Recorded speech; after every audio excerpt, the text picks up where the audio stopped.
It's a new day, it's a new life for me. And I'm feeling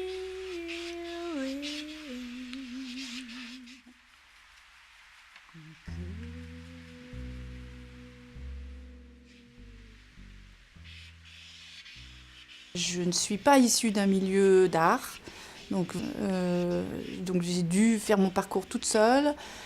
Et effectivement, vers 19 ans, j'ai quand même rencontré deux peintres. C'est la première fois que je mettais le pied dans un atelier sublime. Et là, j'ai compris que c'était mon univers. Donc, ils m'ont d'ailleurs dit vas-y, il faut que tu peignes. Parce que je dessinais seulement, hein, je ne connaissais rien à la peinture. Donc effectivement, je me suis mise à la peinture, je n'y connaissais rien et ça a fonctionné tout de suite. Donc voilà, et des choses simples, ça coulait. Voilà.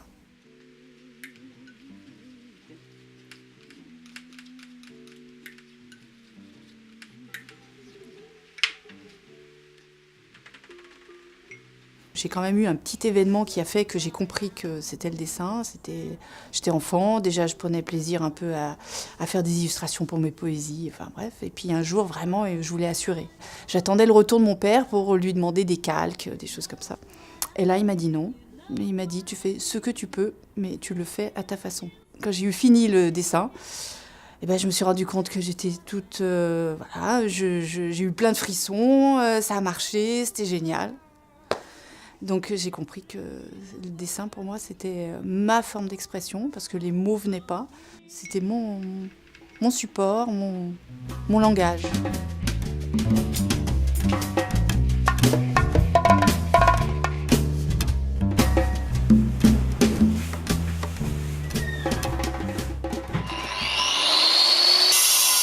C'est un long chemin évidemment et j'ai été paysan d'origine. Je suis un des premiers sortis du village à faire des études. Et à l'époque, je n'avais pas beaucoup de moyens, mais il y avait des bouts de ferraille qui sortaient des anciens immeubles. C'est comme ça que j'ai commencé. Mais en plus de ça, je viens du côté de ma mère, d'une famille forgeron. Et dans l'atelier forgeron, je tirais sur le soufflerie pour que le charbon rougisse le fer.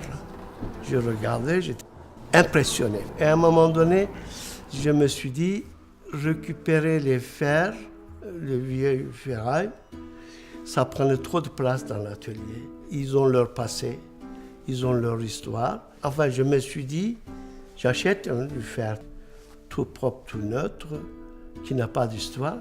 En fait, ça a plus d'histoire encore. C'est là où j'ai découvert que derrière, il y a des milliers, centaines de milliers de gens derrière. Les usines faisaient des beaux, magnifiques tôles. Arrivé à l'atelier tout lisse, tout beau. Première chose que j'ai essayé de faire, c'est de ne pas bousiller ce beau boulot. C'est pour ça que mon travail est devenu très simple. Hein? Je ne tape pas, je ne fais aucune violence au fer. Je le coupe gentiment. Et je le soude, je le meule, je le soigne, disons. C'est pour ça que mes pièces sont en général un peu sensuelles aussi. Par exemple, c'est des pièces bilatérales. Hein? Donc, c'est des choses symétriques, souvent. La symétrie, c'est le symbole même de l'être vivant.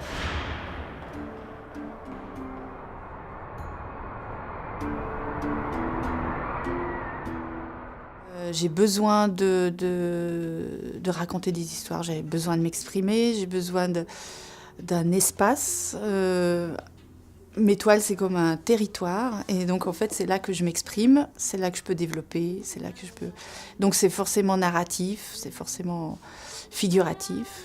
Il y a toujours énormément de liens. Rien n'est anodin. Je ne surcharge jamais un tableau pour rien. Je bavarde pas dans mon tableau. Je vais à l'essentiel. Pendant longtemps, c'était d'après de littérature.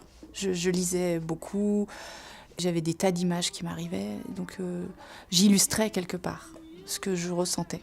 Je faisais du portrait d'après-mémoire aussi, c'est-à-dire que, par exemple, là, on se rencontre, je te capte, puis une fois seule, je te redessine, je te repeins. Et puis aujourd'hui, en fait, je demande à mes amis de poser.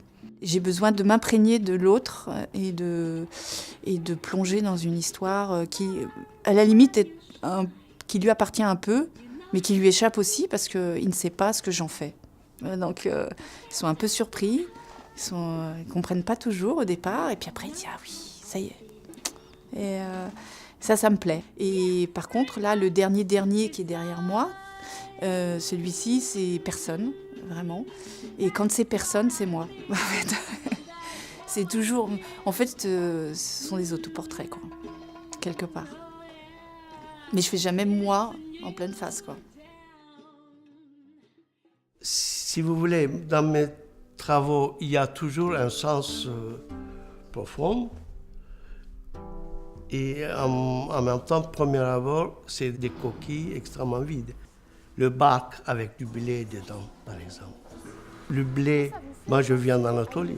Le blé, c'est la première fois dans l'histoire de l'humanité. C'est là qu'il a été semé, apprivoisé, élaboré. Et c'est de là qu'avec des bacs, on a emmené ailleurs le blé. C'est avec le bac que le blé a voyagé au monde entier, il est poussé ailleurs. En même temps, les êtres humains, ils détruisent la nature, mais en même temps, l'être humain, il fait voyager les graines. Moi, par exemple, quand je vais dans un pays lointain, j'amène toujours quelques grains de ce pays-là dans ma poche et je mets quelque part pour qu'il tente sa chance. Moi, je transmets beaucoup de sentiments, enfin de craintes. Je suis plutôt pessimiste. Première phase, on les voit colorés, on les voit... Voilà. Et après, on zoome un peu. Et là, on s'aperçoit que la nature n'est pas forcément une vraie nature. Elle est peut-être seulement représentée, artificielle. Après, voilà, sur le dernier, il y a des poulets morts. Donc, en fait, je transmets un peu mon sentiment, mes craintes. Ça représente un peu effectivement, les images porno. C'est la violence, la guerre, la perte de l'innocence. 8 ans plus tard, je le reprends. Et là, il y a un chat. Il est sans poil et il est tatoué avec une patte de poulet. Et en fait, cette petite, quand on la regarde, elle n'a pas du tout le regard innocent. Et quelque part, elle a compris, elle a vu, elle sait. Mais en fait, elle n'a qu'une envie, c'est fuir tout ça. Donc, il y a la sortie. Mais il y a tous ces rideaux et ça va dans le noir.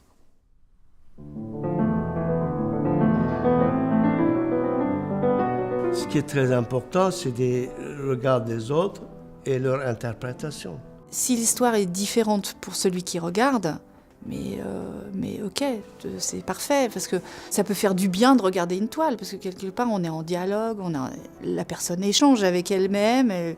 La personne est comblée, nourrie spirituellement, réagit différemment.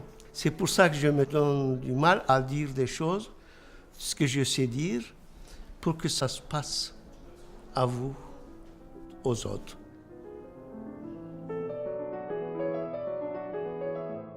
J'aimerais qu'il y ait plus de gens en fait, qui ont envie de se retrouver dans ma toile, d'avoir envie de la voir, en fait, d'avoir envie d'être dans mon univers.